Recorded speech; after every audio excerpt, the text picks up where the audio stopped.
Okay, so I just finished grading your paper. Well, I was going to say paper two, homework two, paper, paper two, sort of paper one, not really paper, whatever. You know what I'm talking about. Good job overall. Most people did a very good job.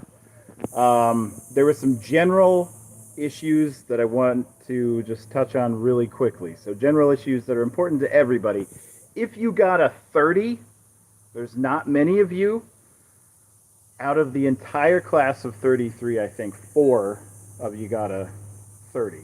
And you should feel really good about that. That means like legitimately your paper is very good. There are a lot of other very good papers that got 29s, 28s, 27s. That's cool. That's great. The people who got a 30, you're like top tier. You can stop watching this video. You can watch it if you want to, but you don't have to. Um, because you did really well. So for your homework, which I think a lot of you have already turned in, but you can edit, you can make edits to that. I'm going to give you another day. I'm going to extend the deadline by another day. So you have the rest of today and tomorrow for your PowerPoint that you're going to turn in. Take this feedback that's already on Canvas, and what I'm going to tell you right now, and change your PowerPoint. So back to what I was saying, people who got a 30, you're probably fine. Everything, you did it right. All you're going to do for your PowerPoint is like turn it into a PowerPoint presentation, add some references. Some of you already had enough references, so you're probably not even going to have to add references. I'm sure you guys are going to do fine. Now, if you got a 29 or below, keep watching. Again, that doesn't mean you did bad. It's for some of you, for most of you, I know this is the first like APA research paper you've ever done. So seriously, congratulations to everybody who turned one in. Right, this is great. You're doing a good job, and this is going to be something that you use a lot. Okay, biggest issue: falsifiable questions. A lot of you identified an area where there needs to be more research, and so good job. Not most questions weren't necessarily falsifiable, so I think you're thinking too broad, which isn't necessarily bad. Like identifying. Yeah, there we go. We reconnected. Sorry about that. I'm doing it live because it seems easier while I'm in my backyard and not in my recording bedroom. Um, what was I talking about? Falsifiable questions. So a lot of your questions were good. You were on the right track. They weren't necessarily falsifiable. You were thinking too broad, and that's good to think about problems in a broad way. But when you're doing science, you have to kind of like identify a variable. Remember, if we go back to the lecture about research methods, um, what are your variables? So you need to think about a variable. Let's say you wanted to look at genetic basis for stuttering or genetic basis for childhood apraxia of speech. Those two came up a lot. Um, that's good. It's really broad. You could say, is there a genetic basis for this? It's not quite falsifiable because you have to go even smaller. So you got to look through some of the papers. You might have find another paper and look for something that researchers hypothesize could be the genetic basis, or think about some other genetic disorders that are similar that you already know about. So childhood apraxia of speech. Is there a non-speech apraxia genetic link that you could look at to see if there's anything related to speech, or like family history? You could look at the genetic genealogy of people who have other types of apraxia. So if you have relatives further up the chain who have any type of apraxia, are you more likely then to have childhood apraxia of speech? So you have to get really narrow and really identify what it is that you're looking for. Go back and look at the guidelines that I left you for homework 3 if you're still unsure. And if you look at that, you watch this video, you look at the comments I left for your paper, and you still are just not sure, just go ahead and send me an email, and we'll try to work through it. Second thing, citations. You got to do the citation. You got to do in-text citations. Everything that you cite in the reference section has to end up in the paper somewhere as a parenthetical documentation, which is last name, comma, year, in parentheses at the end of the sentence that is the information that you're citing.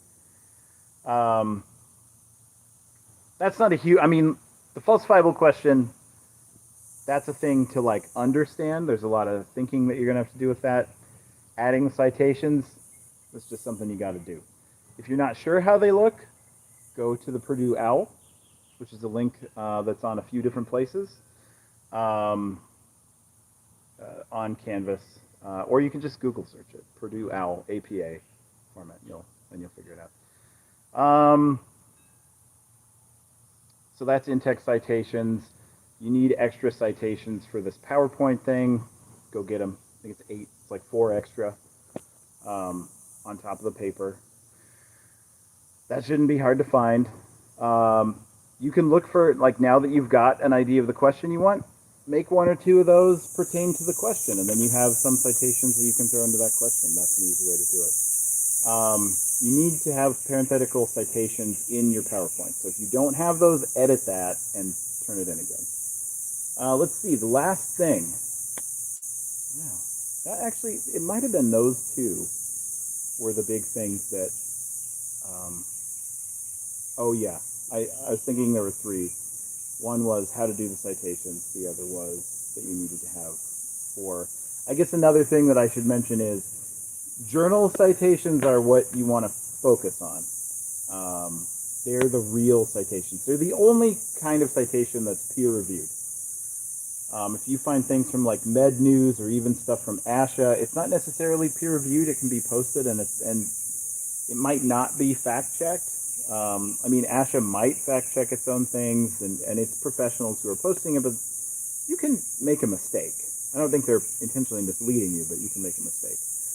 A journal article has been, when I write a journal article, I submit a journal article, 2 to 3 other scientists and an editor read my article and rip it to shreds.